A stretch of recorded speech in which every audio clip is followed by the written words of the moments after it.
ଶୋକତ୍ୟାଗ କର ଚିତ୍ରକଳା ଅଯୋଧ୍ୟାରୁ ଫେରି ଆସୁ ପୁତ୍ର ମାନ ସେ ପର୍ଯ୍ୟନ୍ତ ଶୋକତ୍ୟାଗ କରି ନିର୍ଭୟରେ ରୁହ ମା। ମା ମାରୁତି ମୋର ପ୍ରଣାମ ଗ୍ରହଣ କରନ୍ତୁ ମା।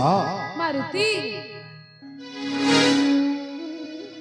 ଯାଇଥିଲି ମୁହିଁ ଅଯୋଧ୍ୟା ନଗରେ ମୋର ପ୍ରଭୁଙ୍କ ନିକଟେ। ଘରେ ମାରୁତି